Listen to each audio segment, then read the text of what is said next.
Praise Lord, जय मसीह की। मैं स्टैनली मैकवान, मेरे YouTube channel Hindi Gujarati Bible study में आपका स्वागत है। मेरे चैनल को आज अभी इसी वक्त आप सब्सक्राइब कर लीजिए और परमेश्वर के ज्ञान में आप बढ़ते जाओ। परमेश्वर ने यूहन्ना को प्रकाशित वाक्य लिखवाते समय ऐसा कहा कि यूहन्ना ये बात मत लिख, ये बात गुप्त रख, इस पुस्तक के ऊपर तू मुहर कर ले, ये बात किसी को नहीं बतानी है।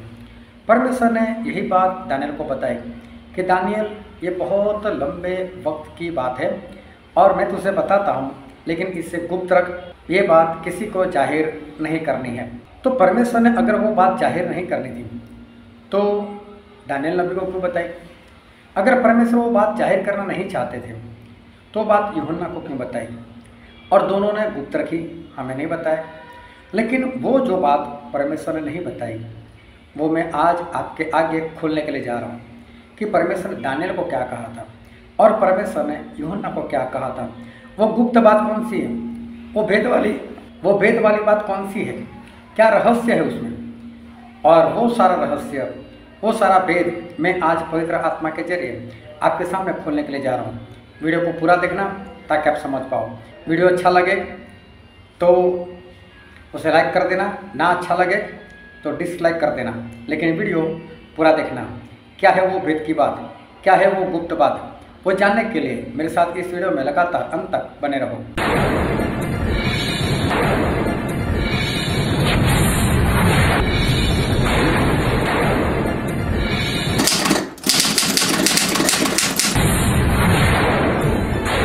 आओ परमेश्वर के वचन की ओर चले और बाइबल से दानियल भविष्यवक्ता का पुस्तक उसका अध्याय 12 और हम पढ़ेंगे पहले वचन से लेकर उसके 13 वचन तक। उसी समय मिकाएल नाम बड़ा प्रधान, जो तेरे जाति भाइयों के पक्ष में खड़ा रहता है, वह उठेगा। तब ऐसे संकट का समय आएगा जैसा सबसे पहले जाति के उत्पन्न होने के समय से लेकर अब तक कभी न हुआ होगा। परंतु उस समय तेरे लोगों में से जितनों के नाम परमेश्वर की पुस्तक में लिखे हुए मिलेंगे, उनका बचाव होगा।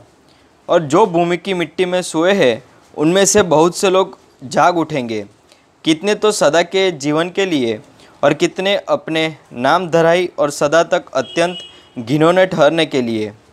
तब सिखाने वालों की चमक आकाशमंडल की सी होगी, और जो बहुतों को धर्मी बनाते हैं वे सर्वदा की नाई प्रकाशमान रहेंगे। परंतु हे दानियल, तू अंत के समय तक वो बातें बंद करके पुस्तक पर मोहर कर। बहुत लोग इधर उधर ढूंढ ढांड करेंगे और ज्ञान की बढ़ोतरी होगी। यह सब के बाद मैं दानियल देखता था तो देखो, 2 पुरुष खड़े हैं, एक तो नदी के इस तीर पर और दूसरा नदी के उस तीर पर है। तब जो पुरुष सन का वस्त्र पहने हुए है नदी के जल के ऊपर था। उससे उन पुरुषों में से एक ने पूछा, इन आश्चर्य कर्मों का अंत कब तक होगा? तब जो पुरुष सन का वस्त्र पहने हुए नदी के जल के ऊपर था, उसने मेरे सुनते दाहिना और बायां अपने दोनों हाथ स्वर्ग की ओर उठाकर सदा जीवित रहने वाले की शपथ खाकर कहा, यह दशा 3.5 काल तक ही रहेगी, और जब पवित्र प्रजा की शक्ति टूटते टूटते समाप्त हो जाएगी, तब ये बातें पूरी होगी। यह बातें मैं सुनता तो था, परंतु कुछ ना समझा। तब मैंने कहा, हे मेरे प्रभु, इन बातों का अंतफल क्या होगा? उसने कहा, हे दानियल, चला जा, क्योंकि ये बातें अंत समय के लिए बंद है और इन पर मुहर दी हुई है। बहुत लोग तो अपने अपने को निर्मल और उजले करेंगे और स्वच्छ हो जाएंगे, परंतु दुष्ट लोग दुष्टता ही करते रहेंगे, और दुष्टों में से कोई ये बातें न समझेगा, परंतु जो बुद्धिमान है वे ही समझेंगे। और जब से नित्य होम बलि उठाई जाएंगी और वह घिनौनी वस्तु जो उजाड़ कर देती है स्थापित की जाएंगी, तब से 1290 दिन बीतेंगे।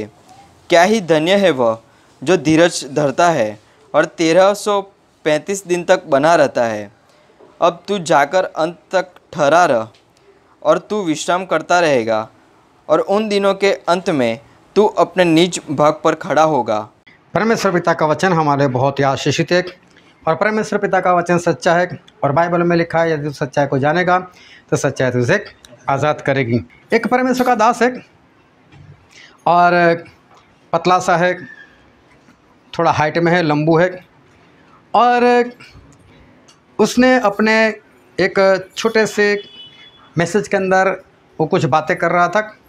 दशवांश नहीं दोगे तो परमेश्वर ले लेगा, भेज देगा, बीमारी भेजेगा, ये करेगा। ये नॉनसेंस टीचिंग्स हेल की तरफ से। परमेश्वर हफ्ता लेने वाला परमेश्वर नहीं। आमीन। मैं मुंबई में था और हम लोग जूहू बीच में गए और जूहू बीच में खड़ा था और वहाँ वेव्स आ रही थी, परमेश्वर की वेव्स, और मैं सोचने लगा परमेश्वर तेरी महिमा, तेरी करुणा और भलाई ऐसे मेरे जीवन में आती रहती है ऐसे। और फिर मैं देहरादून गया और वहाँ पे एक प्रचारक आए थे और वो कहने लगे कि आपने कितने लोगों ने बीच को देखा है, परमेश्वर कह रहा है अगर तूने मेरी आज्ञा नहीं मानी तो जैसे बीच में वेव आती है वैसे ही एक के बाद एक परेशानियां। मैंने कहा भैया निकलो यहां से। यीशु मसीह ने कहा ध्यान धर कर सुनो कि क्या सुनते हो। आज मसीहों की हालत ऐसी है क्योंकि सबको सुनना है। टीवी खोलो और कुछ भी सुनो। आप मिनिस्ट्री ऑफ डेथ के अधीन हो या आप मिनिस्ट्री ऑफ लाइफ के अधीन हो? क्या आप मिनिस्ट्री ऑफ कॉन्डमनेशन को सुन रहे हो पुलपिट से या आप मिनिस्ट्री ऑफ राइचियसनेस को सुन रहे हो पुलपिट से? बहुत जरूरी है, क्योंकि कॉन्डमनेशन की जो सेवकाई है उसमें 3000 लोग मर गए जब व्यवस्था दी गई। और उन्होंने ये बात बताई कि मैं मुंबई गया था और जुहू वहाँ पर समुंदर के किनारे में था और समुंदर की लहरें ऐसे आ रही थी। बोले मैं उसका अनुभव कर रहा था। कुछ एक्शन मारकर बता रहा है कि परमेश्वर की महिमा की लहर, परमेश्वर की चंगाई की लहर और परमेश्वर की आशीष की लहर। और बोले ये सब मैंने अनुभव किया। और फिर शाम को मैं एक मीटिंग में गया और वहाँ एक प्रचारक था, वो प्रचार कर रहा था कि कभी आपने समुंदर देखा है? बोले समुंदर की लहरें देखी हुई है। और बोले समुंदर की लहरें कैसे एक के बाद आती है। अगर आप परमेश्वर के वचन नहीं मानोगे तो उस लहर की तरह आपके ऊपर एक के बाद विपत्ति आएगी। और ये भाई साहब ने बोला कितना नॉनसेंस मैसेज, मतलब मूर्खतापूर्ण मैसेज। और बोले ये मैसेज हेल की तरफ से, हेल की तरफ से मतलब कि नरक की तरफ से, ऐसा बोला। तो मैंने बोला भाई बात सही है, अगर आप परमेश्वर की आज्ञा नहीं मानोगे तो कौन सी आशीष आने वाली? पूरा बाइबल पढ़कर देखो, कहीं पर ऐसा परमेश्वर ने लिखा है कि तू आज्ञाकारी मत कर, मैं आशीष पर आशीष देता ही रहूँगा। तू झूठा प्रचार करता है। तो आज बड़े बड़े पास्टर लोगों को ये बात पता नहीं चल रही है कि मैं क्या प्रचार कर रहा हूँ, कैसा प्रचार कर रहा हूँ। और बाइबल में सही में लिखा क्या है, उनकी संगति में लाख की गिनती में लोग आते। मालूम ले वो लोग किस तरह से ऐसी बातें सीख कर जाते, लोग खुश हो जाते कि हाँ परमेश्वर की महिमा की लहर आती रहेगी, आशीष की लहर आते, सब कुछ अच्छा होता रहेगा। होता कुछ नहीं, मिलता कुछ नहीं, बस सुन सुनकर लोग खुश हो जाते। एक ऐसे ही बड़े पास्टर, और वो बोल रहे थे अपने प्रीचिंग के अंदर पब्लिक के सामने, मैं कितना करप्ट हूँ वो मैं जानता हूँ। मैं खुद को जानता हूं मैं कितना करप्ट हूं। मैं जानबूझ के सिन नहीं करता, लेकिन मुझसे गलतियां होती हैं और फिर भी उसका प्यार मेरे लिए कम नहीं होता। यही चीज मुझे इंस्पायर्ड कर दी है उससे प्यार करने के लिए। अगर वो मुझसे कर सकता है जो मैं गंदगी से भरा हुआ इंसान हूं, तो वो सिद्ध परमेश्वर।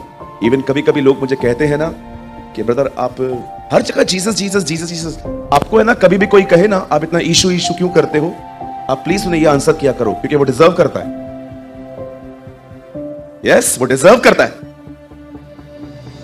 वो योग्य है कि उस पर ध्यान दिया जाए। He deserve our focus. कभी कभी लोग हमसे इरिटेट होते हैं ना, हम खाने से प्रार्थना करते हैं प्रभु धन्यवाद आपने हमें भोजन दिया।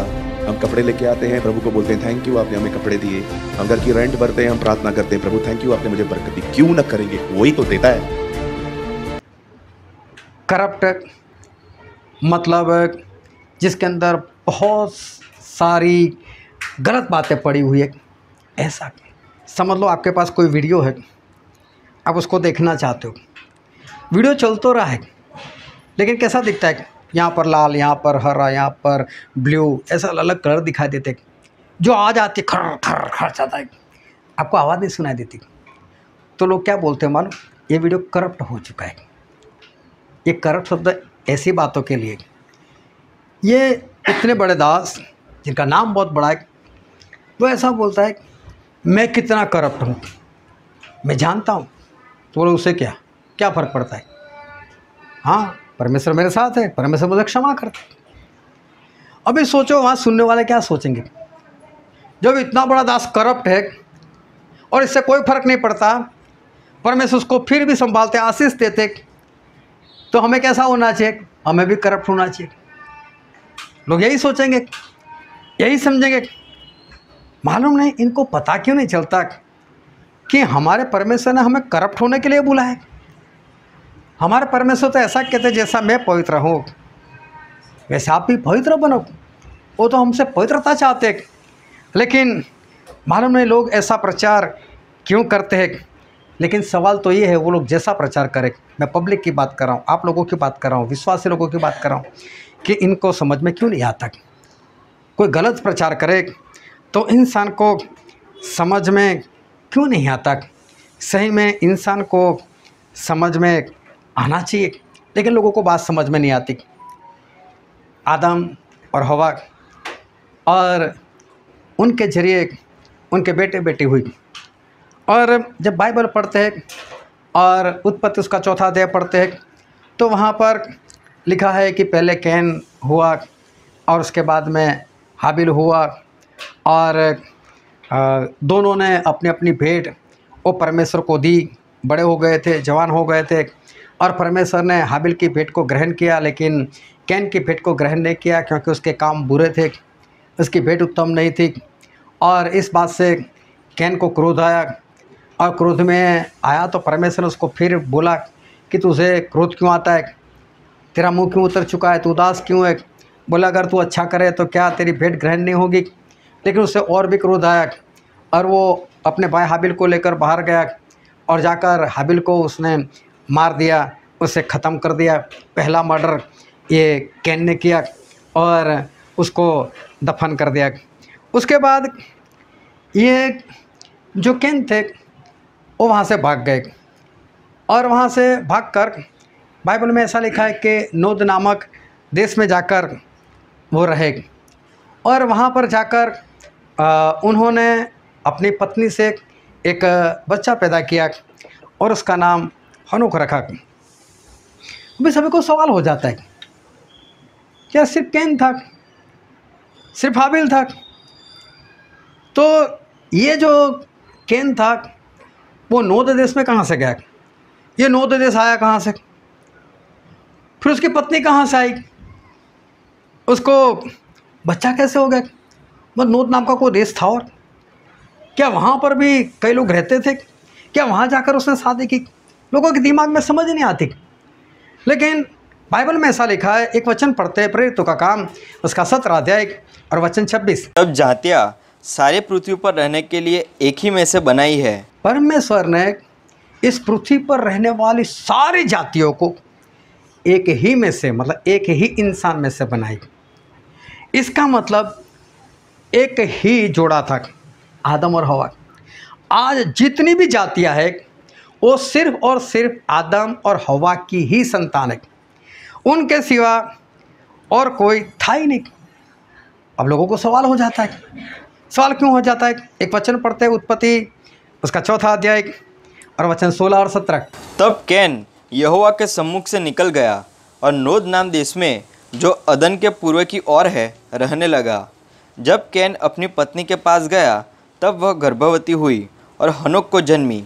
फिर कैन ने एक नगर बसाया और उस नगर का नाम अपने पुत्र के नाम पर हनोक रखा। अभी देखो सबको प्रश्न ये हो जाता है कि आदम, हवा, हनोक और कैन 4 की बात है। कैन वहाँ से भाग गए, नोद देश आया कहाँ से? और दूसरा प्रश्न कि उसकी पत्नी जो है वो आई कहाँ से? लेकिन हमने प्रेरितों के काम में पहले ही पढ़ लिया कि परमेश्वर ने बोला एक ही में से पैदा किया। इसका मतलब आदम और हवा की संतान के सिवा और कोई संतान थी ही नहीं। तो इसका मतलब कैन की पत्नी कौन होनी चाहिए? उसकी सगी बहन होनी चाहिए, जिसको लेकर हो गया। और प्रश्न ये हो जाता है, ऐसा तो जिक्र ही नहीं है कि आदम और हवा की कोई और संतान थी, वहाँ तो लिखा ही नहीं। और सब कुछ बाइबल में लिखा जाए क्या?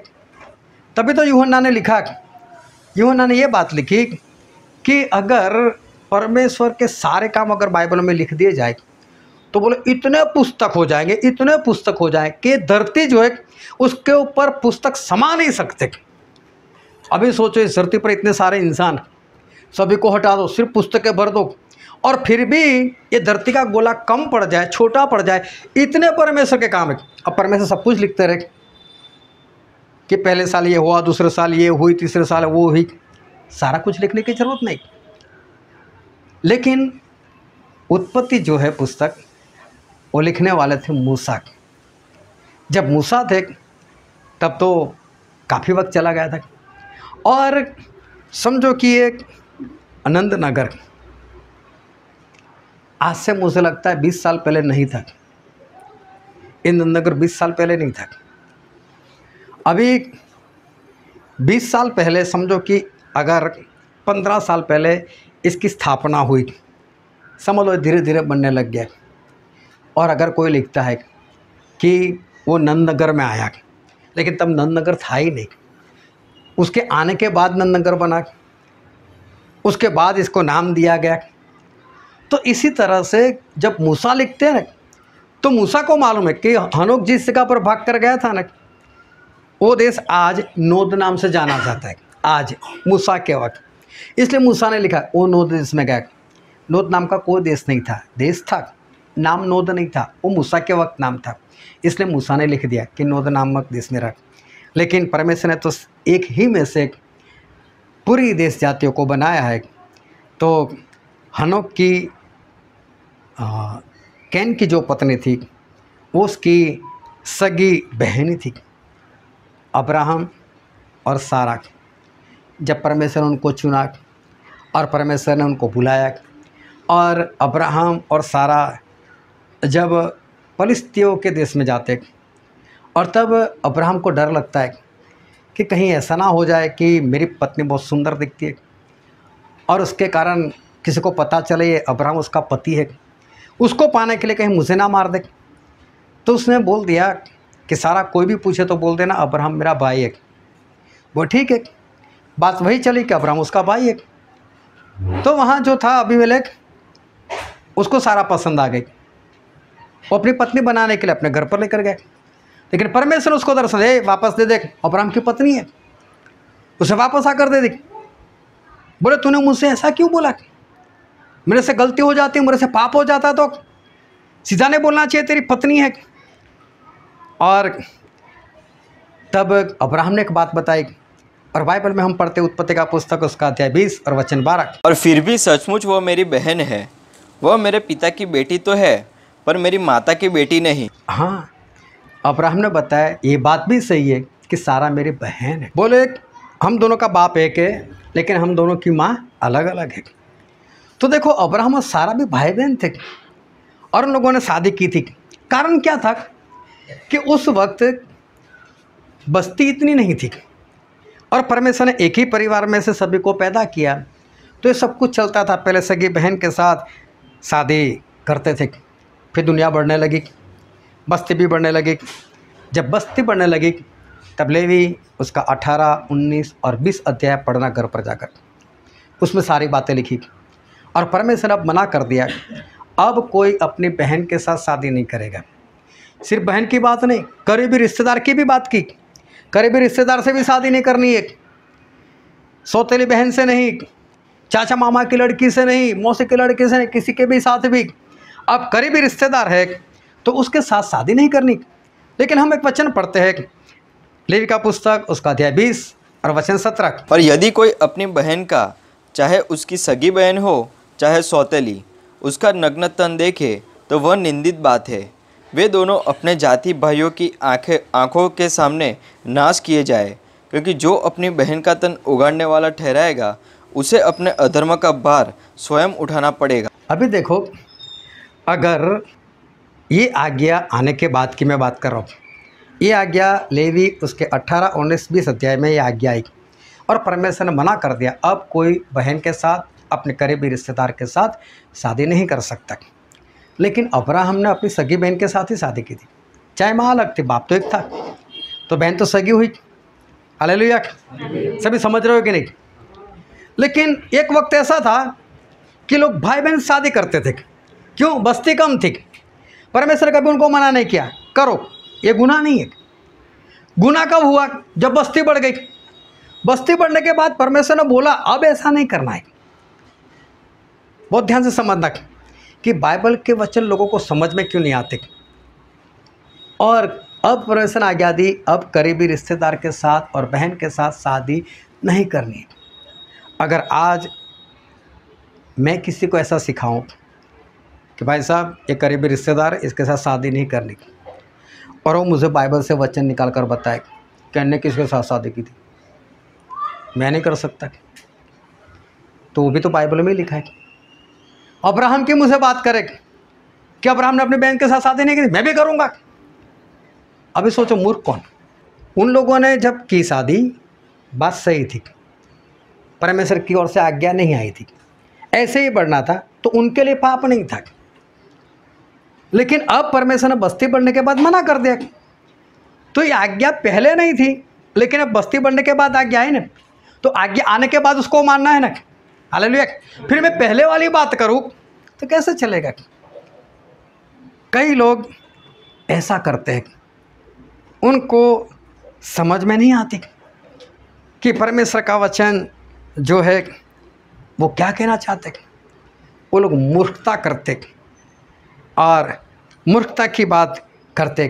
पहले वही चीज़ पाप नहीं था, लेकिन आज्ञा आने के बाद अब पाप हो गए। कभी भी देखना, अगर आपके रिश्ते में, मतलब कि आपकी पहचान में अगर कोई ऐसा कपल है जो करीबी रिश्तेदार के साथ शादी करता है, देख लेना उनके बच्चे कभी सही नहीं आते। तो पहले ऐसा नहीं होता था, क्योंकि पहले परमेश्वर की आज्ञा नहीं थी। बस्ती बढ़ने के बाद ये आज्ञा अभी आ गई। अभी अब्राहम ने बोला एलीएज़र को, जो उनके नौकर थे और ख़ास विश्वास योग्य उनके नौकर थे, उनको बुलाया, बोला एलीएज़र इधर आओ, मुझे तो परमेश्वर ने अपने देश से निकाल दिया था और मेरा बेटा अभी जवान हो गया है, 40 साल का हो गया है, इसहाक 40 साल का हो गया है। बोले उसके लिए लड़की लानी है, लेकिन जिस देश में से मैं लाना चाहता हूँ वहाँ मैं नहीं जा सकता, क्योंकि वहाँ से परमेश्वर ने मुझे बाहर निकाला है। और जहाँ पर मैं बसता हूँ कनान लोगों में, इनकी नहीं लेनी, क्योंकि ये श्रापित लोग हैं। तो मुझे वही देश में से एक लड़की ला कर लाना मेरे बेटे के लिए। अभी देखो, एक बाप अपने एकलौते बेटे के लिए नौकर को बोलते, बोले तू लाना है। नौकर के ऊपर बहुत बड़ी जिम्मेदारी कि मेरे मालिक के बेटे के लिए एक लड़की चाहिए, और वो लेने के लिए निकल गए। और उन्होंने रास्ते में प्रार्थना की, ये अब्राहम के परमेश्वर, अब्राहम ने मेरे ऊपर बहुत बड़ी जिम्मेदारी रखी है, मेरा मालिक कितना अच्छा है, कितना नेक दिल है, उनका बेटा इसहाक वो भी तो कितना अच्छा है। और परमेश्वर मेरे से अगर गलती हो गई तो, मैं कोई झगड़ालू लेकर आया तो, मैं कोई ऐसी वैसी स्त्री लेकर, कोई लालची को लेकर आया तो, परमेश्वर उनके घर में तो तबाही मच जाएगी। तो परमेश्वर मुझे अच्छी लड़की चाहिए, मैं कैसे मानूं लड़की अच्छी है, मैं कैसे समझूं, मेरे में समझ नहीं है। तो परमेश्वर मैं आपसे एक निशान मांगता हूं। बोले मैं जब उस देश में पहुंचूं, उस जगह पर जाऊं, वहाँ पर कुआं होगा, कुएं पर लड़कियां पानी भरने के लिए आती है, और मैं वहाँ पर जो लड़की आएगी उनसे कहूँगा कि मुझे पानी पिला, सिर्फ इतनी बात कहूँगा। लेकिन जो लड़की इतनी दयालु हो, जो मुझे सामने से ऐसा कहे तुझे पिलाऊंगी और तेरे ऊँटों को भी पिलाऊंगी, बोले ऐसे कोई दयालु लड़की मुझे मिल जाए, वो निशान अगर पूरा हो जाए तो मेरे मालिक के बेटे के लिए मैं उसको पसंद करूँगा। तो प्रभु आप ऐसा करना। देखो कैसा मांगा। अभी ऊँट थोड़ा पानी नहीं पीता, ऊँट के सामने बाल्टी रखो तो बाल्टी कुछ नहीं, हाँ, और कुएं में से पानी निकाल कर देना है। और ये कौन सा एक ऊँट है, कितनी लंबी सफ़र हो गई, खाना लेकर गए होंगे, ड्राई फ्रूट लेकर गए होंगे, और भी लोगों को लेकर गए होंगे, रास्ते में डाकू लोग मिल सकते, 2-4 सैनिकों को लेकर गए होंगे, और मालूम है कितने लोग गए, कितने ऊँट होंगे, सभी को पानी पिलाना छोटी बात है। कौन लड़की बोलेगी ऐसे ही कुएं में से पानी खींच खींच कर घर को भर कर जाना है और यहाँ पर ऊँटों को पिलाना, कौन ऐसे पिला सकती? नहीं, मुझे ऐसी दयालु चाहिए। और ये अलीज़र जब वहाँ पर पहुँचे और रिबका मिली और रिबका को बोला कि मुझे पानी पिलाना। बोला हाँ पिलाऊंगी पानी पिलाए। बोला आपने पी लिया? बोला हाँ। बोले भाई आपके ऊँटों की बारी, मैं आपके ऊँटों को भी पानी पिलाऊंगी। और ये तो खुश हो गया, क्या बात है, ये लड़की मेरे ऊँटों को पानी पिलाएगी। ओ परमेश्वर आपने मेरी यात्रा सफल कर दी।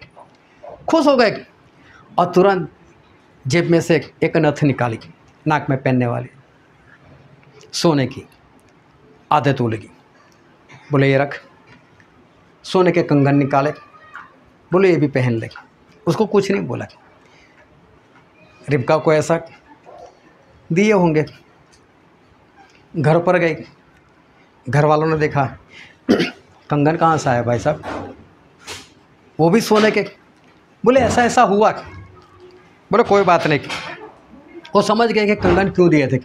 लेकिन उत्पत्ति में हम पढ़ते हैं उसका 24वां अध्याय और वचन 22। जब ऊँट पी चुके तब उस पुरुष ने आधे तोले सोने का एक नथ निकालकर उसको दिया और 10 तोले सोने के कंगन उसके हाथों में पहना दिए।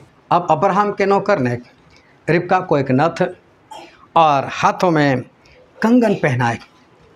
जब परमेश्वर ने अब्राहम को उनके देश से निकाला था और देश से निकालने के बाद उनसे कहा था कि मैं तुझे कनान देश दूंगा, तुझे और तेरे संतानों को दूंगा। और उस वक्त परमेश्वर ने एक बात और भी कही थी अब्राहम से, और हम पढ़ते हैं उत्पत्ति का पुस्तक उसका अध्याय 15 और वचन 14। फिर जिस देश के वे दास होंगे उसको मैं दंड दूंगा और उसके पश्चात वे बड़ा धन वहाँ से लेकर निकल जाएंगे। परमेश्वर ने अब्राहम को ऐसा बोला था कि अब्राहम तेरी संतान वो परदेश में जाएगी, वहाँ उनको गुलाम बना दिया जाएगा। 400 साल तक वो वहाँ पर गुलाम रहेंगे, लेकिन 400 साल के बाद चौथी पीढ़ी में मैं उनको वापस छुड़ाऊँगा। और जब मैं छुड़ाऊँगा तो वो लोग वहाँ से संपत्ति लेकर आएंगे, बहुत संपत्ति लेकर आएंगे। इस बात को ध्यान से समझना कि संपत्ति लेकर आएंगे। मैं कंगाल अवस्था में उनको बाहर नहीं निकालूंगा। और फिर हम सब जानते हैं कि अब्राहम से इसहाक हुए, इसहाक से याकूब हुए, याकूब से 12 गोत्र हुए, उसमें यूसुफ को बेच दिए गए। वो चले गए मिस्र में, जेल में गए, वहाँ से वो वहाँ के प्रेसिडेंट बन गए या प्राइम मिनिस्टर बन गए। और फिर यूसुफ ने अपने सारे रिश्तेदारों को, सभी लोगों को, पूरे इजराइल प्रजा को अपने वहाँ बुला लिया। उस वक्त वो लोग गिनती में सिर्फ 70 लोग थे। सभी लोगों को मिस्र देश में बुला लिया। यूसुफ मर गए। दूसरा फिरौन आया जो यूसुफ को नहीं जानता था।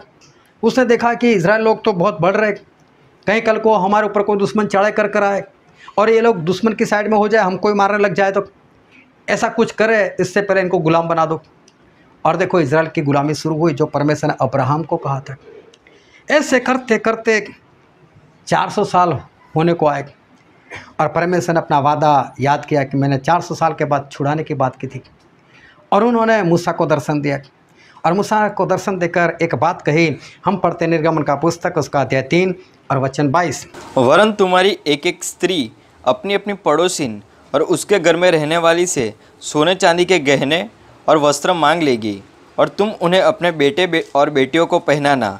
इस प्रकार तुम मिस्रियों को लूटोगे। हाँ, परमेश्वर ने मूसा से कहा, मूसा पूरे इजराइल वासियों को बोल दे, जिस दिन फिरौन तुम लोगों को जाने दे उस वक्त अपने पड़ोसी के पास जाना, मतलब कि मिस्रियों के घर में जाना, उनसे कहना चलो सोना निकालो, चांदी निकालो, उनके गहने ले लेना, देंगे वो लोग।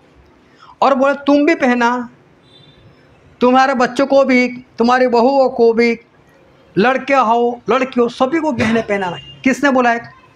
परमेश्वर ने बोला। अब्राहम के नौकर ने वही किया, उससे भी कंगन पहनाए, नथ पहनाई। और उसके काफ़ी वर्षों के बाद परमेश्वर खुद बोलते पहनाना।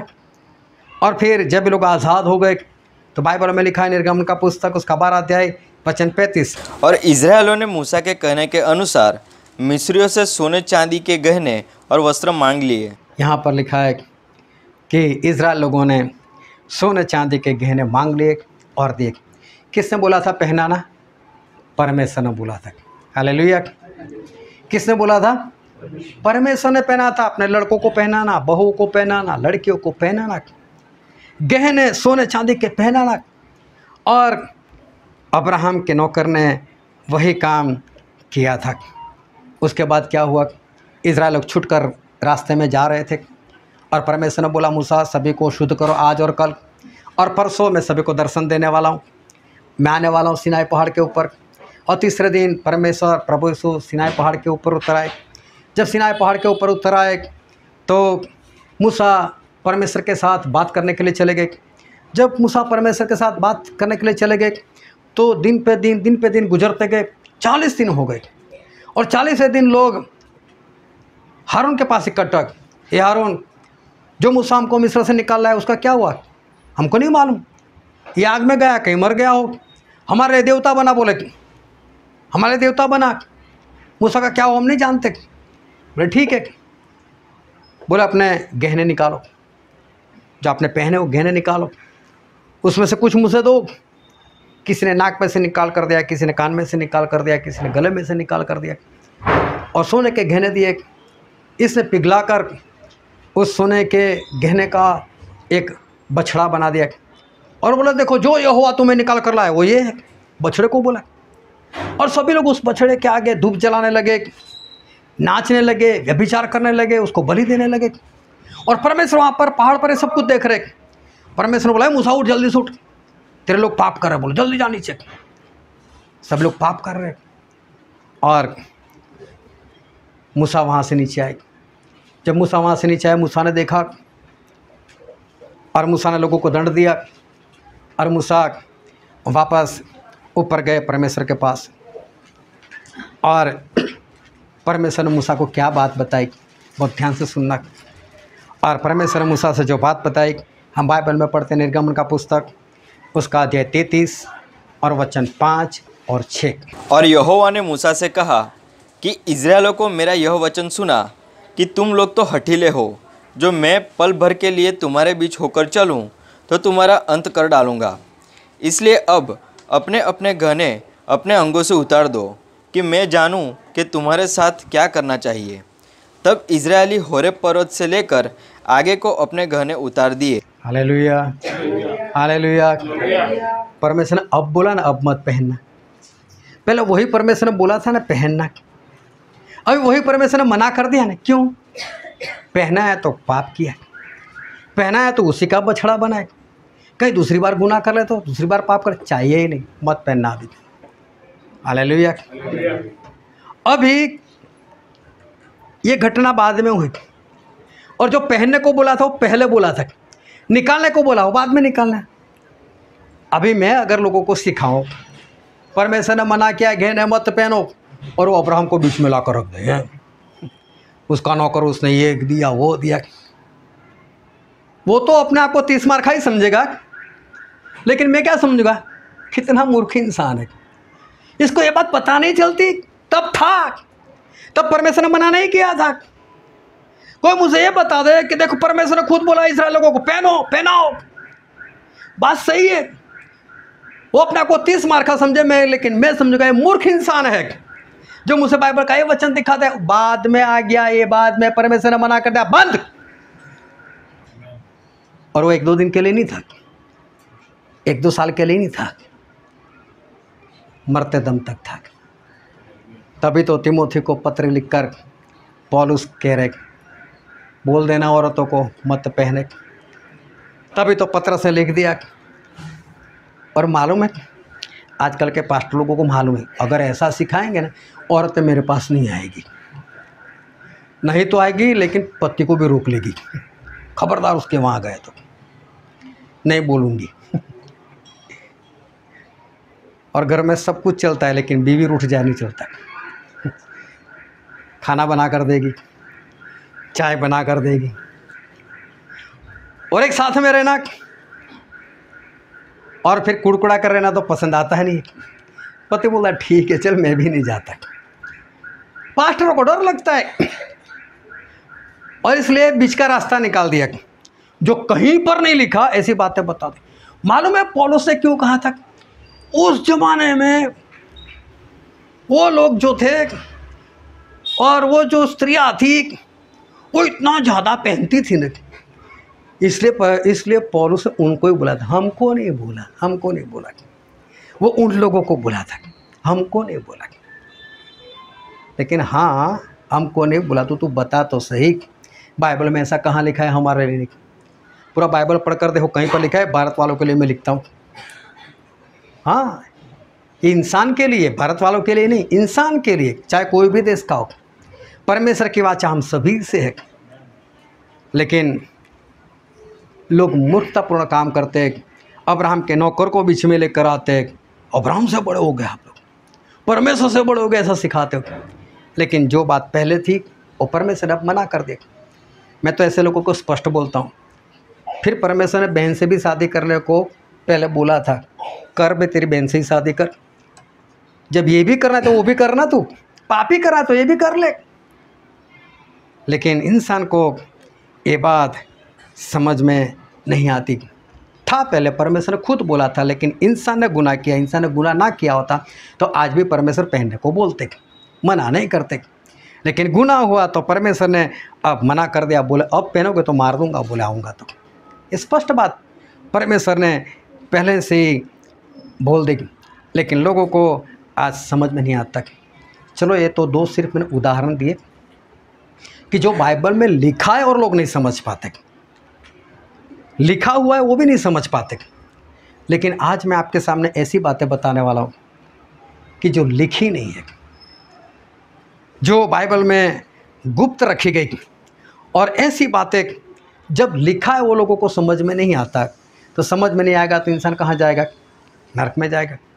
तो जो बातें लिखी नहीं है और ऐसी बातें अगर हमें समझनी है तो इंसान कैसे मानेंगे, और इंसान कैसे उस बात को समझ पाएंगे कि जो उसके सामने लिखी हुई नहीं। लेकिन आज कुछ ऐसी बातें जो लिखी नहीं दिखाई देती, ऐसी बातें मैं आपको बताने वाला हूँ। और बाइबल में एक वचन पढ़ते हैं, प्रकाशित वाक्य उसका अध्याय 10 और वचन 3 और 4। और ऐसे बड़े शब्द से चिल्लाया जैसा सिंह गरजता है, और जब वह चिल्लाया तो गर्जन के 7 शब्द सुनाई दिए।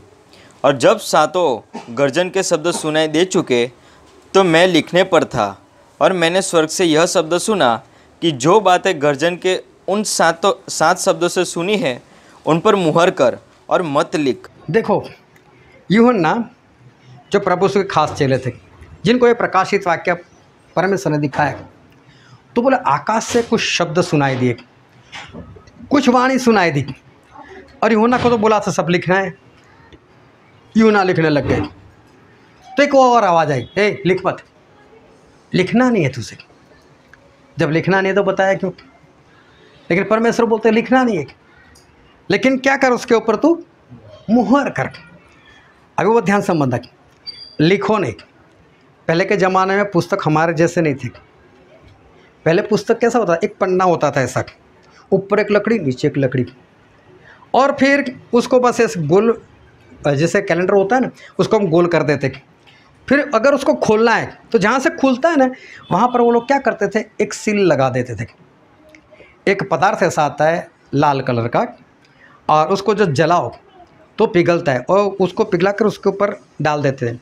फिर जैसे ही ठंडा हो जाएगा तो वो जाम हो जाता है, उसके बाद उसको खुलना मुश्किल है। मतलब ये जो पदार्थ डाला है उसको काटो तो फिर वो खुल जाएगा। लेकिन राजा क्या करता था मालूम, उसके ऊपर अपनी अंगूठी होती है ना, उसके ऊपर एक मुहर रखते थे। प्रभु उसने बोला था ना, जब उनको पूछा गया कि टैक्स भरना चाहिए कि नहीं, बोले आपके पास जो सिक्का है वो मुझे बताओ, और बोला इसके ऊपर मुहर किसकी है, निशान किसके है, दस्तखत किसके है? बोले कैसर का। तो मुहर मतलब एक दस्तखत समझो, एक निशान समझो अपना। कंपनियों के एक लोगो आते, वैसी ही कोई बात। तो वो राजा क्या करता था, अंगूठी से वो निशान लगा देता था। इसका मतलब राजा बोले तो ही खुलना है, मतलब खुलना नहीं है। अगर मुहर लगा दी तो इसका मतलब अंदर कुछ लिखा हुआ होगा, उसको पढ़ना नहीं है।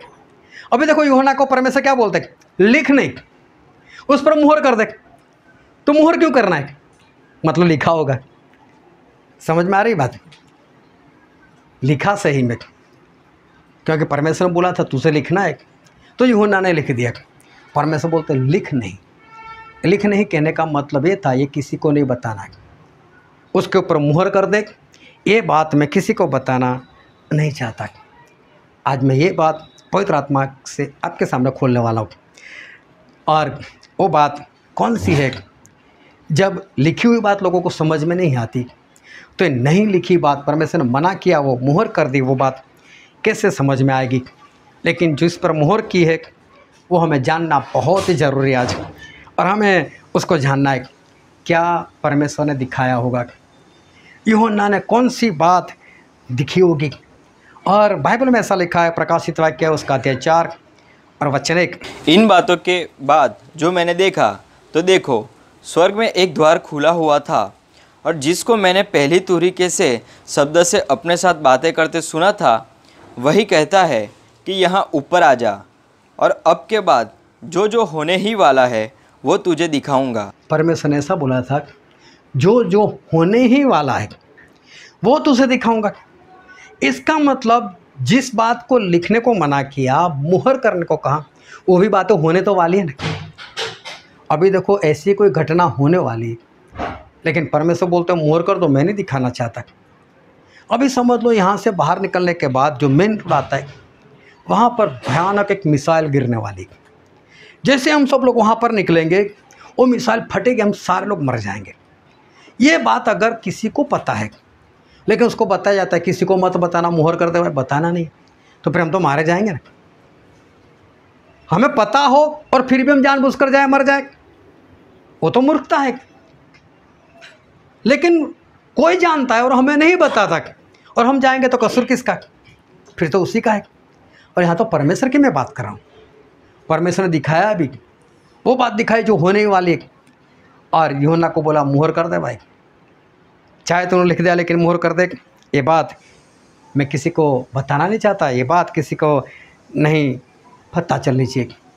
अगर परमेश्वर ने बताया, यूहन्ना ने लिखी, ऊपर मुहर कर दी गई, लेकिन अगर हमको पता ही ना चले तो फिर ये बात क्या हो गई? और जो वचन हमने पढ़ा था दानियेल का पुस्तक, उसका 12वां अध्याय, उसका 4था वचन पढ़ा तो, परंतु हे दानियल, तू अंत के समय तक वो बातें बंद करके पुस्तक पर मोहर कर। बहुत लोग इधर उधर ढूंढ ढांड करेंगे और ज्ञान की बढ़ोतरी होगी। परमेश्वर ने दानियेल को भी बोला, दानियेल मुहर कर दे, बोले वो बात नहीं बताने किसी को। लोग बहुत ढूंढ ढांड करेंगे और ज्ञान की बढ़ोतरी होगी। हालेलुया। आज देखना ज्ञान की बढ़ोतरी हो चुकी है, लोग ढूंढ ढांड करते, यहाँ तक कि परमेश्वर के वचन को भी। अच्छा, ये दानियेल 12 और 4 में लिखा है, पता नहीं चला? निकालो, गूगल करो, ढूंढो, मारो सर्च, है ना। परमेश्वर ने पहले से बोल दिया था लोग करेंगे ऐसा, लोग ढूंढ ढांड करेंगे। हाँ, गूगल पर सर्च मारेंगे, AI से पूछेंगे ये वचन क्या कहना चाहता है, क्या है क्या नहीं, लोग ढूंढ ढांड करेंगे और ज्ञान की बढ़ोतरी होगी। कितना ज्ञान बढ़ गया दुनिया में, दुनिया का ज्ञान कितना सब कुछ बढ़ गया। लेकिन परमेश्वर ने बोला क्या, मैं जो बता रहा हूँ वो नहीं बताना किसी को, लोगों को जो करना है कर, लेकिन मैं जो बताता हूँ नहीं बताना। फिर उसका 9 वचन पढ़ो। उसने कहा, हे दानियल चला जा, क्योंकि ये बातें अंत समय के लिए बंद है और इन पर मुहर दी हुई है। ये बात अंत के लिए है। अभी तो प्रभु यीशु भी नहीं आए थे, और दानियेल को प्रभु यीशु ने वही बात बताई जो यूहन्ना को बताई थी। दानियेल ने तो लिख भी दी, लेकिन क्या बोला? गुप्त रखना, इसको मुहर कर कर रखना, किसी को बताना नहीं है। बहुत अंत के समय की वही बात जो दानियेल को परमेश्वर ने बताई, वो अभी परमेश्वर ने किसको बताई? यूहन्ना को बताई। अभी यूहन्ना भी हमसे तो ज़्यादा नहीं तो 1900 साल पहले आए थे, और उनको भी बताया गया अंत की बातें तू भी मुहर कर ले। चाहे दानियेल को ना बताए कोई बात नहीं, यूहन्ना को ना बताए कोई बात नहीं, लेकिन हमको तो जाननी चाहिए भाई, हम तो अंतिम दिनों में आ चुके। हमारे दिनों में जो घटना होने वाली है वो तो हमें पता चलनी चाहिए। चाहे परमेश्वर दानियेल को मना कर दे, चाहे यूहन्ना को मना कर दे, लेकिन हमें तो पता चलनी चाहिए, क्योंकि हम तो अंतिम समय में है। हमें तो ये बात पता होनी चाहिए क्या होगी ये बात, क्यों परमेश्वर ने उसको बंद कर कर रखने को कहा, और ये बात कौन सी है कि परमेश्वर मना कर रहे कि किसी को नहीं बताना। और आगे हम पढ़ते हैं प्रकाशित वाक्य उसका 10वां अध्याय और वचन 5, 6, 7। और जिस स्वर्गदूत को मैंने समुद्र और पृथ्वी पर खड़े देखा था। अभी एक एक शब्द को ध्यान से सुनना तो ही आपकी समझ में आएगा। अगर आपका ध्यान नहीं रहेगा तो आपको नहीं पता चलने वाला। और जिस स्वर्गदूत को मैंने समुद्र और पृथ्वी पर खड़े देखा था, उसने अपना दाहिना हाथ स्वर्ग की ओर उठाया, और जो युगानुयुग जीवता रहेगा, और जिसने स्वर्ग को और जो कुछ उसमें है, और पृथ्वी को और जो कुछ उस पर है, और समुद्र को और जो कुछ उसमें है सृजा, उसकी शपथ खाकर कहा, अब और देर न होगी, वरन 7वें स्वर्गदूत के शब्द देने के दिनों में जब वह तुरही फूंकने लगेगा, तब परमेश्वर का गुप्त मनोरथ उस सुसमाचार के अनुसार जो उसने अपने दास भविष्यवक्ताओं को दिया पूरा होगा। हालेलुया। परमेश्वर ने क्या बोला? अब ये बात बहुत जल्द पूरी होगी। और बोला 7वां स्वर्गदूत जब तुरही फूंकेगा, उस वक्त वो बात जो परमेश्वर ने गुप्त रखी, किससे? अपने दास और भविष्यवक्ता से। परमेश्वर का दास मतलब यूहन्ना, और भविष्यवक्ता मतलब दानियल, जिनको बोला था गुप्त रखना। बोले वो बात जो परमेश्वर ने गुप्त रखी, वही बात परमेश्वर 7वें स्वर्गदूत जब तुरही बजाएगा, परमेश्वर उसको प्रकट करने वाले, मतलब खोल कर रखने वाले, कि 7वां स्वर्गदूत जब तुरही फूंकेगा तब परमेश्वर ये भेद खोलने वाले हैं, जिसके बारे में यूहन्ना को बोला मत बता, जिसके बारे में परमेश्वर ने दानियल को बोला मत बता, मुहर लगा। लेकिन परमेश्वर बोलते हैं जब 7वां स्वर्गदूत तुरही फूंकेगा तब ये बात परमेश्वर खुद प्रकट कर लेंगे कि मैं क्या करने वाला हूँ। और फिर प्रकाशित वाक्य में लिखा है इसका 8वां अध्याय और वचन 1 और 2। और जब उसने 7वीं मुहर खोली तो स्वर्ग में आधे घंटे तक सन्नाटा छा गया, और मैंने उन 7 स्वर्गदूतों को जो परमेश्वर के सामने खड़े रहते हैं देखा, और उन्हें 7 तुरहियां दी गई। यहाँ पर लिखा है कि जब मुहर खुली, कौन सी मुहर खुली? 7वीं मुहर। एक एक शब्दों पर ध्यान रखें। 7वीं मुहर खुली तो क्या दिखाई दिया? 7 स्वर्गदूत दिखाई दिए, और 7 स्वर्गदूत के हाथ में एक एक तुरही है। और प्रभु उसने ऐसा बोला जब 7वां स्वर्गदूत तुरही फूंकेगा तब मैंने जो बात गुप्त रखने को बोला है उसको मैं खोल दूंगा, सभी के आगे प्रकट कर दूंगा। तो अभी तो 7वीं मुहर खुली, पहले 7वीं मुहर खोली तो 7 स्वर्गदूत दिखाई दिए। अब आगे पढ़ते हैं प्रकाशित वाक्य उसका 11वां अध्याय और 15 से लेकर 18 वचन। और जब 7वें दूत ने तुरही फूंकी, अभी देखो 7वें स्वर्गदूत की बात आई कि जिस वक्त परमेश्वर अपना भेद खोलने वाले, तो बोले जब 7वें स्वर्गदूत ने तुरही को फूंक दिया तो स्वर्ग में इस विषय के बड़े बड़े शब्द होने लगे कि जगत का राज्य हमारे प्रभु का और उसके मसीह का हो गया, और वह युगानुयुग राज्य करेगा। और 2400 प्राचीन जो परमेश्वर के सामने अपने अपने सिंहासन पर बैठे थे, मुंह के बल गिरकर परमेश्वर को दंडवत करेंगे। यह कहने लगे कि हे सर्वशक्तिमान प्रभु परमेश्वर जो है और जो था, हम तेरा धन्यवाद करते हैं कि तूने अपने बड़ी सामर्थ्य काम में लाकर राज्य किया है, और अन्य जातियों ने क्रोध किया, और तेरे प्रकोप आ पड़ा, और वह समय आ पहुंचा है कि मरे हुआ का न्याय किया जाए, और तेरे दास भविष्यवक्ताओं और पवित्र लोगों को और उन छोटे बड़ों को जो तेरे नाम से डरते हैं बदला दिया जाए, और पृथ्वी के बिगाड़ने वाले नाश किए जाए। हालेलुया। 7वें स्वर्गदूत ने जब तुरही फूंकी तो परमेश्वर ने पहले बोला था उस वक्त मैं मेरा भेद खोल दूंगा, लेकिन देखो यहाँ पर भेद ही नहीं खुला। कुछ बताने कि 7वें स्वर्गदूत जब तुरही फूंकेगा तब मैं क्या करने वाला हूँ, और मैंने क्या लिखवाया था, किसके ऊपर मुहर की गई थी। लेकिन ध्यान से समझना, फिर भी एक बात यहाँ पर प्रकट की गई है। 18 वचन उसका फिर से पढ़ो। और अन्य जातियों ने क्रोध किया, और तेरा प्रकोप आ पड़ा, और वह समय 7वां स्वर्गदूत तब तुरही फूंकेगा तब परमेश्वर का क्रोध प्रकट होने वाला है। और वह समय आ पहुंचा है कि मरे हुओं का न्याय किया जाए। उस वक्त मरे हुओं का न्याय किया जाएगा, और तेरे दास भविष्यवक्ताओं और पवित्र लोगों को और उन छोटे बड़ों को जो तेरे नाम से डरते हैं बदला दिया जाए। जो परमेश्वर के लोग हैं उनको बदला दिया जाएगा, और पृथ्वी के बिगाड़ने वाले नाश किए जाए। और पृथ्वी के बिगाड़ने वाले नाश किए जाएंगे। मतलब 7वां स्वर्गदूत जब तुरही फूंकेगा तब ये घटना होने वाली कि परमेश्वर के लोगों को बदला दिया जाएगा। जो वो लोग परमेश्वर के नाम से सहन कर रहे उसका बदला प्रतिफल मिलेगा, और साथ में जो पृथ्वी को बिगाड़ने वाले मतलब मसीह के विरोधी के जो लोग हैं उन सभी को नाश कर दिया जाएगा। ये 7वें स्वर्गदूत जब तुरही फूंकने वाला है तब ये घटना होने वाली है।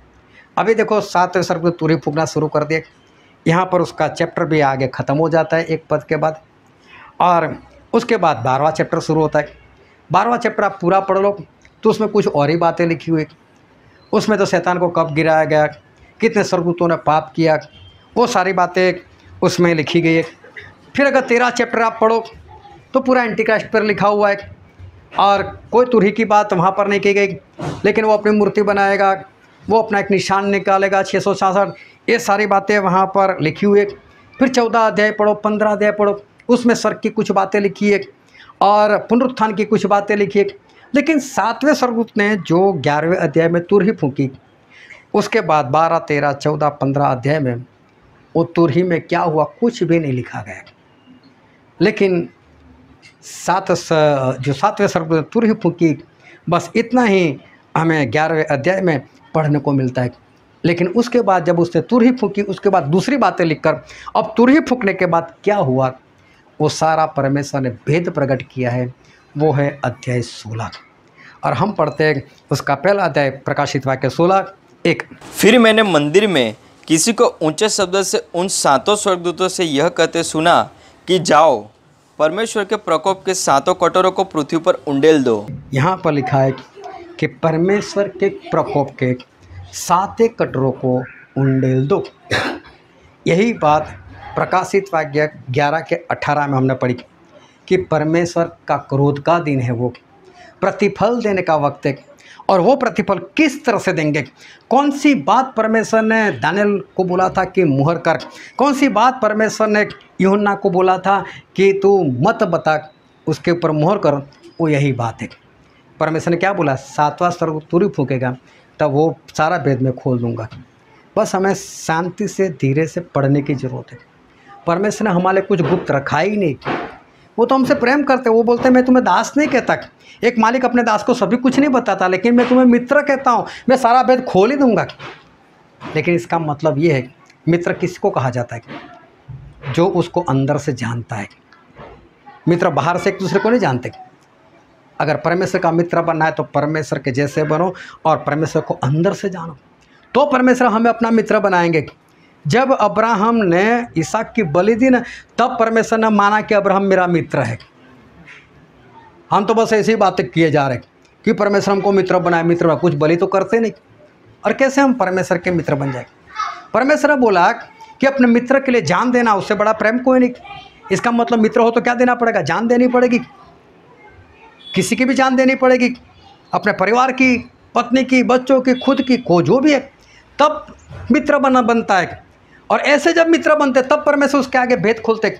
और यहाँ तो देखो सब कुछ स्पष्ट ही है, लेकिन इंसान पढ़ता हो तो बस वही 10वें अध्याय में चक्कर काटता रहेगा, क्या बोला होगा, क्या बोला होगा। अरे भाई आगे पढ़ा, 11वें में जा, 12वें में जा, 16 तक जा, याद रख के परमेश्वर ने कब उसको खोलने को बोला है तो तेरी समझ में आएगा। लेकिन समझ से इंसान पढ़ता नहीं, उसको तो यही कि आज मेरा चैप्टर 10 पढ़ने का, आज मेरी बारी है। 10 चैप्टर पढ़ा, रख दिया, दूसरे दिन 11वां पढ़ो। अब यही नहीं पता कि 10वें में कौन सा पढ़ा था, अभी 11वां नए से शुरू कर दिया, तो इंसान को बात समझ में नहीं आती। लेकिन जो मुहर करने की बात थी, वो मुहर की हुई बात, वो है चैप्टर 16। और पढ़ो उसका दूसरा वचन। सो पहले ने जाकर अपना कटोरा पृथ्वी पर उंडेल दिया, और उन मनुष्य के जिन पर पशु की छाप थी और जो उसकी मूरत की पूजा करते थे, एक प्रकार का बुरा और दुखदायी फोड़ा निकला। जब एंटीक्राइस्ट के लोग आएंगे, अपनी मूर्ति बनाएंगे, अपने निशान देंगे, लोगों को लेन देन बंद करवाएंगे, आपसे मीटिंग बंद करवाएंगे, परमेश्वर की आराधना बंद करवाएंगे, बाइबल को जला देंगे, आपके पास कुछ नहीं रहेगा, आप परेशान हो गए परमेश्वर के लिए, इतना सताया गया आपको कि संगति सब कुछ समाप्त हो गई, और आपको ज़बरदस्ती कर रहे, इसकी मूर्ति की पूजा करो, आपके साथ ज़बरदस्ती की जा रही है कि आप इसका निशान लो, नहीं तो हम आपसे कुछ खरीदेंगे नहीं, और आप कुछ बेच नहीं सकते, आप कुछ खरीद नहीं सकते। जॉब नहीं कर सकते, सब कुछ लेन देन बंद, कितने सताए गए होंगे। अब परमेश्वर बदला लेते, बोले उन लोगों को जो लोग आपको सताते, जिन लोगों ने उस पशु, उस एंटी क्राइस्ट की मूर्ति की पूजा की थी, उनकी मोहर ली थी, अब परमेश्वर उनको परेशान कर रहे थे। परमेश्वर उनको प्रतिफल दे रहे, उनसे बदला ले रहे। बोला तुम्हें फोड़ा निकलेगा, ऐसा दुख देने वाला फोड़ा, कितनी भी दवाएं कराओ कुछ भी नहीं होगा। ऐसा परमेश्वर हमारा बदला ले रहे। फिर आगे पढ़ो उसका तीसरा वचन। और दूसरे ने अपना कटोरा समुद्र पर उंडेल दिया और वह मरे हुए का सा लहू बन गया और समुद्र में का हर एक जीवधारी मर गया। पूरा समुद्र लहू बन जाएगा। कैसे हालात होंगे। अब परमेश्वर अपना बदला ले रहे। परमेश्वर दुष्ट लोगों को परेशान कर रहे हैं, उनके लिए समुद्र का पूरा पानी लहू बना दिया। फिर आगे पढ़ते 4 से 7 पढ़ो। और तीसरे ने अपना कटोरा नदियों और पानी के सोतों पर उंडेल दिया और वे लहू बन गए। और मैंने पानी के स्वर्गदूत को यह कहते सुना कि हे पवित्र जो है और जो था, तू न्यायी है और तूने यह न्याय किया, क्योंकि उन्होंने पवित्र लोगों और भविष्यवक्तों का लहू बहा था और तूने उन्हें लहू पिलाया, क्योंकि वे इसी योग्य है। फिर मैंने वेदी से यह शब्द सुना कि हाँ है सर्वशक्तिमान प्रभु परमेश्वर, तेरे निर्णय ठीक और सच्चे हैं। यहाँ पर जो परमेश्वर के लोगों को मारा था, उनका लहू बहाया था, और जिन लोगों ने काम किया था परमेश्वर उनको लहू ही पीने देंगे। बोला आप भी लहू ही पियो, अभी पीने का सारा पानी लहू बन जाएगा। और जिन लोगों ने हमको सताया था, मारा होगा, उन सभी को लहू पीने की बारी आएगी। फिर उसका 8वां वचन पढ़ो। और चौथे ने अपना कटोरा सूर्य पर उंडेल दिया और उसे मनुष्य को आग से झुलसा देने का अधिकार दिया गया। अभी सूरज की गर्मी इतनी बढ़ गई कि लोग गर्मी से मरेंगे, लेकिन कौन लोग? जो परमेश्वर के लोगों को परेशान करते थे, ऐसे सभी लोग अब परेशान होंगे। इतनी गर्मी लगे उनका इसी काम नहीं आएगा और वो गर्मी से मर जाएंगे। फिर आगे पढ़ो उसका 10 वचन। और पांचवें ने अपना कटोरा उस पशु के सिंहासन पर उंडेल दिया और उसके राज्य पर अंधेरा छा गया और लोग पीड़ा के मारे अपनी अपनी जीभ चबाने लगे। इतना अंधेरा छा जाएगा कि जो परमेश्वर के लोगों को परेशान करते थे, वैसे लोग पागल हो जाएंगे, अपने अपनी ज़बान चबाने लग जाएंगे। इस तरह से वो पागल हो जाएंगे। देखो परमेश्वर अपना बदला ले रहे। ये सारी बात परमेश्वर ने मुहर कर रखी थी, लेकिन साथ साथ में परमेश्वर ने अपने आत्मा से आज हमारे सामने प्रकट भी कर दिया और आगे भी प्रकट कर रहे हैं। और आगे पढ़ो उसका 12 वचन। और छठवें ने अपना कटोरा बड़ी नदी फ्रात पर उंडेल दिया और उसका पानी सूख गया कि पूर्व दिशा के राजाओं के लिए मार्ग तैयार हो जाए। अभी देखो लड़ाई के लिए अब परमेश्वर बोलते हैं नदी को सुखा दो ताकि मेरे साथ लड़ाई करने के लिए आए। अब आखिरी बार बस उनका नाश करना है। ये सारी बातें परमेश्वर ने गुप्त रखी थी। और आगे पढ़ो 17 से 21। और सातवें ने अपना कटोरा हवा पर उंडेल दिया और मंदिर के सिंहासन से यह बड़ा शब्द हुआ कि समाप्त हो चुका। फिर बिजलियाँ और शब्द और गर्जन हुए और एक ऐसा बड़ा धरतीकंप हुआ कि जब से मनुष्य की उत्पत्ति पृथ्वी पर हुई तब से ऐसा बड़ा धरतीकंप कभी न हुआ था। और उस बड़े नगर के 3 टुकड़े हो गए और जाति जाति के नगर गिर पड़े और बड़ा बाबिल का स्मरण परमेश्वर के यहाँ हुआ कि वह अपने क्रोध की जलजलाहट की मदिरा उसे पिलाए। और हर एक टापू अपनी जगह से टल गया और पहाड़ों का पता न लगा। और आकाश से मनुष्य पर मन भर के बड़े ओले गिरे, और इसलिए कि यह विपत्ति बहुत ही भारी थी। लोगों ने ओले की विपत्ति के कारण परमेश्वर की निंदा की। देखो अभी धरतीकंप होगा। इतना बड़ा धरतीकंप, बोले जब से धरती बनी तब तक हुआ ही नहीं। इतना बड़ा धरतीकंप होगा और एक भी पहाड़ दिखेगा नहीं। उस धरतीकंप में सारे पहाड़ खत्म हो जाएंगे और टापू जो समुद्र में होता है, एक भी टापू बोले दिखने वाला नहीं। और आसमान से 40-40 किलो के ओले पड़ेंगे, बर्फ पड़ेगा। सोचो कितनी भयानक बात। ये बातें परमेश्वर ने गुप्त रखी थी, लेकिन परमेश्वर ने खोल दी। क्यों परमेश्वर ने खोल दी? परमेश्वर ने इसलिए खोल दी कि अगर आप मेरे खातिर बने रहोगे, मेरे में बने रहोगे, तो ये सारी विपत्ति आप किसी और के ऊपर आते हुए देखोगे। और अगर मुझ में नहीं बने रहोगे ये सारी विपत्तियाँ आपके ऊपर आएगी। ये सब कुछ बाइबल में है। अभी देखो, जो बात हमने शुरू में देखी गहने को लेकर, भाई बहन की शादी को लेकर, जो लिखा है वो लोगों को नहीं समझ आता।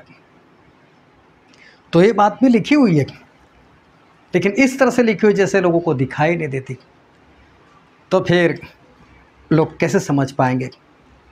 और मालूम है ये सारी बातें परमेश्वर ने बोला था गुप्त रख, लेकिन फिर भी परमेश्वर हमसे प्रेम करते हैं और इसलिए परमेश्वर ने इसको गुप्त नहीं रखा, लेकिन परमेश्वर ने सारी बातें हमारे सामने खोल कर रख दिए।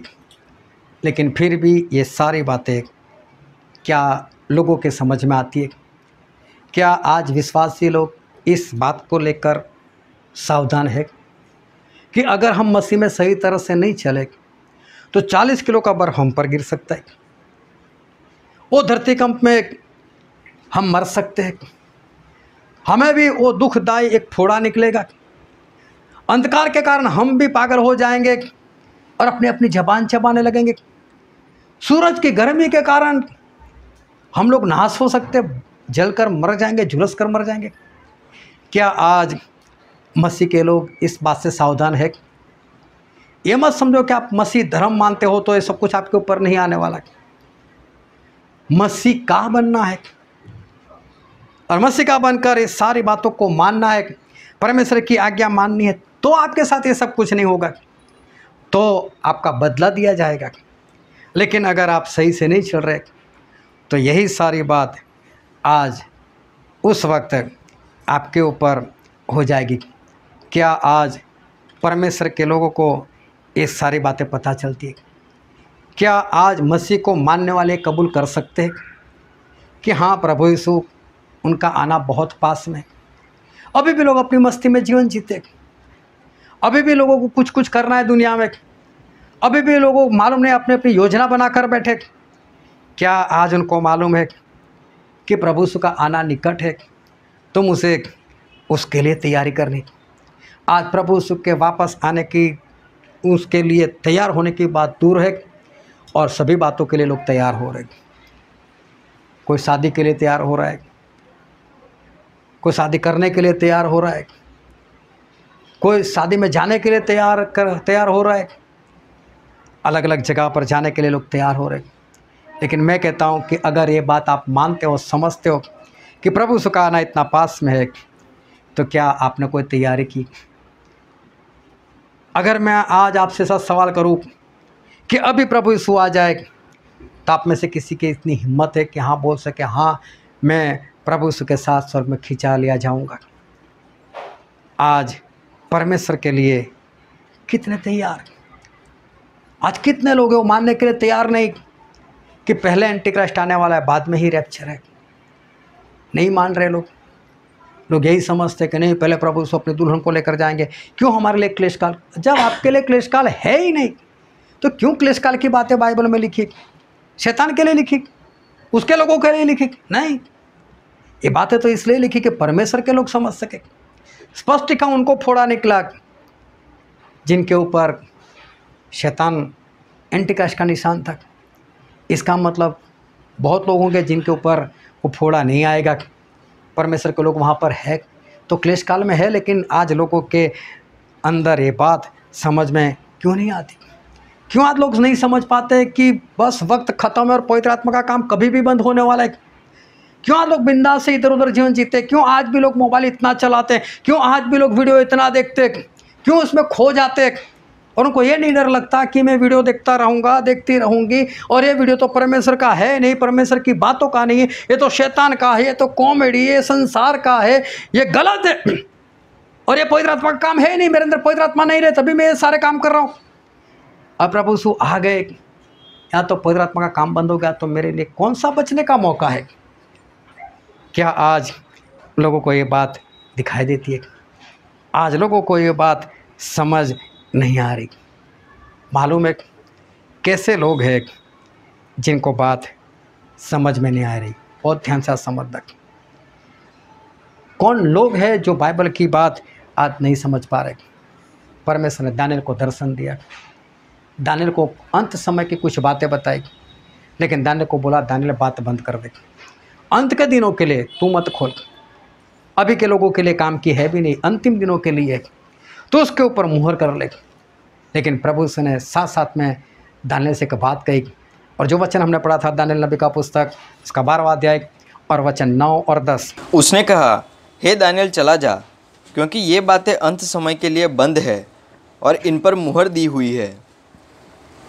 बहुत लोग तो अपने अपने को निर्मल और उजले करेंगे, बहुत लोग तो अपने आप को निर्मल और उजले करेंगे और स्वच्छ हो जाएंगे, परंतु दुष्ट लोग तो दुष्टता ही करते रहेंगे। ध्यान से समझना, दुष्ट लोग क्या करेंगे? दुष्टता ही करेंगे, और दुष्टों में से कोई ये बातें न समझेगा। हालेलुया। दुष्टों में से ये बात कोई नहीं समझेगा। जिसको ये बात नहीं समझ में आती है ना, वो चाहे कितना भी बाइबल लेकर घूमता है फिर भी कैसा है? दुष्ट है वो। परमेश्वर बोलते हैं दुष्ट को समझ में नहीं आएगा, लेकिन परंतु जो बुद्धिमान है वे ही समझेंगे। बुद्धिमान समझेंगे। तो बुद्धिमान परमेश्वर ने किसको बोला कि जो परमेश्वर की आज्ञा मानता है, उसने अपनी नींव उस चट्टान पर मतलब प्रभु समय लगाई और उसके ऊपर बाढ़ आई, आंधी तूफान हुआ, लेकिन उसको कुछ नहीं हुआ, ये बुद्धिमान ही है। लेकिन दुष्ट कौन है? जो बाइबल पढ़ता है, जो बाइबल सुनता है, जो बाइबल समझता है, करता नहीं। परमेश्वर की आज्ञा सुनता है लेकिन मानता नहीं, वो दुष्ट है। और दुष्ट को ये बात नहीं समझ में आएगी कि बाइबल में क्या लिखा है। उसको ये नहीं समझ में आएगा कि पवित्र आत्मा का काम बंद होने वाला है। उसको ये बात समझ में नहीं आएगी कि ऐसी विपत्ति आएगी मैं उसके लिए तैयार हो जाऊं और परमेश्वर के राज के लिए तैयार हो जाऊं। उसको नहीं समझ में आएगा। दुष्ट लोग ये बात नहीं समझेंगे, ऐसा दानियल ने कहा। और प्रकाशित वाक्य में लिखा उसका 17 अध्याय और उसका वचन 8 पढ़ो तो, जो पशु तूने देखा है यह पहले तो था पर अब नहीं है, और अथाह कुंड से निकलकर विनाश में पड़ेगा। और पृथ्वी के रहने वाले जिनके नाम जगत की उत्पत्ति के समय से जीवन की पुस्तक में लिखे नहीं गए, इस पशु की यह दशा देखकर कि पहले था और अब नहीं और फिर आ जाएगा, अचंबा करेंगे। यहाँ पर लिखा है कि मसीह का विरोधी जब आएगा तो जिसका नाम उस स्वर्ग के पुस्तक में नहीं लिखा, क्योंकि परमेश्वर स्वर्ग की पुस्तक खोलेंगे, जिसका नाम होगा उसको स्वर्ग मिलेंगे। जिसका नाम उस स्वर्ग के पुस्तक में नहीं है वो मसीह के विरोधी को देख कर अचंभा, ये कहाँ से आ गया। इसका दूसरा मतलब ये है कि मसीह का विरोधी कौन है? वो परमेश्वर के लोग उसका नाम अच्छी तरह से जानते, और जितने लोग मसीह के विरोधी का नाम नहीं जानते वो सारे दुष्ट हैं। उनको नहीं समझ में आता, ऐसा बाइबल कहने के लिए जा रहे हैं।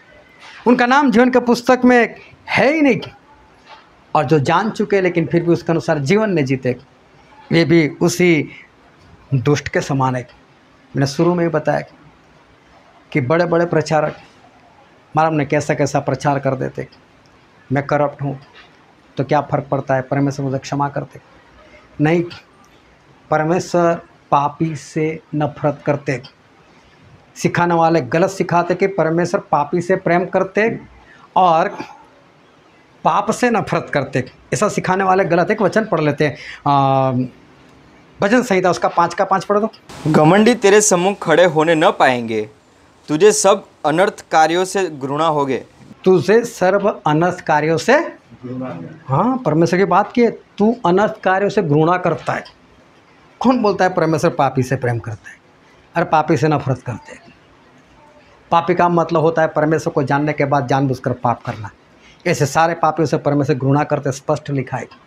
ये बात मत समझो कि परमेश्वर पापियों से प्रेम करते, ये गलत शिक्षा है। मैं करप्ट हूँ तो क्या होगा, परमेश्वर मुझे क्षमा करते। बड़े बड़े प्रचारक ऐसा बोलते थे, लेकिन ये सारी बातें ये झूठे लोग उससे नहीं समझ पाते कि सच में है क्या। लेकिन सच को जानो और सच को समझो। बड़े बड़े लोग जो है उस सच को नहीं समझ पाते। इसका एक ही कारण है। एक वचन हम पढ़ लेते हैं, मत्ती उसका 11वां अध्याय और 25 और 26 वचन। उसी समय यीशु ने कहा, हे पिता, स्वर्ग और पृथ्वी के प्रभु, मैं तेरा धन्यवाद करता हूँ कि तूने इन बातों को ज्ञानियों और समझदारों से छिपा रखा और बालकों पर प्रकट किया है।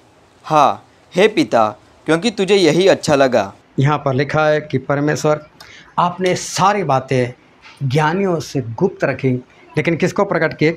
बालकों को। परमेश्वर के सामने बालक बन जाओ, नम्र बन जाओ, तो परमेश्वर सारा भेद आपके सामने खोलेंगे, नहीं तो परमेश्वर भेद नहीं खोलेंगे। बच्चे बन जाओ। और फिर लूका में लिखा है उसका 10वां अध्याय वचन 21। उसी घड़ी वह पवित्र आत्मा के आनंद से भरकर कहा, हे पिता, स्वर्ग और पृथ्वी के प्रभु, मैं तेरा धन्यवाद करता हूँ कि तूने इन बातों को ज्ञानियों और समझदारों से छिपा रखा और बालकों पर प्रकट किया। हाँ हे पिता, क्योंकि तुझे यही अच्छा लगा। परमेश्वर घमंडियों से ये सारी बातें गुप्त रखते, दुष्टों से सारी बात गुप्त रखते। दुष्ट ये बातें नहीं समझ सकता। हम दुष्ट ना बने, हम परमेश्वर के लोग बने, हम बच्चे बन जाए, नम्र बन जाए, ताकि सारा भेद परमेश्वर हमारे आगे खोल कर रखे और हम परमेश्वर के राज के वारिस बने। परमेश्वर बहुत जल्द आने वाले, उसके लिए अपने आप को तैयार करो और सारी बातों को समझने वाले बनो। हालेलुया। आओ हम सभी अपने अपनी आँखों को बंद करें, अपने मस्तकों को प्रभु के आगे झुकाए। मेरे प्रियो, ये वक्त है कि हम अपने आप को जांचें, हम अपने आप को परखें। ये वक्त है कि परमेश्वर जो बातें गुप्त बोलकर भी गुप्त नहीं रखी, मुहर करने के बाद भी उन्होंने मुहर खोल दी, आज हमारे सामने इसलिए प्रकट किए कि परमेश्वर कहना चाहते कि आने वाले दिन भयानक से है। 40 किलो का बर्फ़ गिरने वाला है, इतना बड़ा धरतीकंप होने वाला है कि आज तक हुआ नहीं। परमेश्वर बोलते एक भी पहाड़ नहीं रहेगा, एक भी टापू नहीं रहेगा। परमेश्वर बोलते ऐसा दुखदायी फोड़ा निकलेगा। लेकिन अगर हम परमेश्वर में होंगे, हम सहनशील होंगे, परमेश्वर के राज के लिए तैयार रहे होंगे, उनकी आज्ञाकारी करते होंगे, तो हम इस सारे विपत्ति से, क्लेश से हम बचाए जाएंगे। लेकिन अगर हमने ऐसा जीवन नहीं जिया, परमेश्वर की आज्ञा को नहीं माना, तो मेरे प्रियो, ये सारी विपत्तियाँ सभी के ऊपर आ सकती है। और इसलिए आज जब परमेश्वर ने सारी बातें खोल कर रखी है, तो मैं कहता हूँ उसको मानना सीखो। जो भी परमेश्वर ने आज बताया उसको मान लो। परमेश्वर कहते जो दुष्ट है वो नहीं समझ पाते, हम दुष्ट ना बने, हम ना समझदार ना बने। परमेश्वर ने हमारे सामने सब खोल कर रखा है, तो हम उसको मानने वाले बने। जो दुष्ट है वो परमेश्वर की बातें नहीं समझ पाते, लेकिन हम दुष्ट ना बने, हम अच्छे लोग बने और हम परमेश्वर की आज्ञाकारी करने वाले बने। ये वचन समझने के लिए, ग्रहण करने के लिए, उसके अनुसार चलने के लिए प्रभु की कृपा हम सभी पर होने पाए।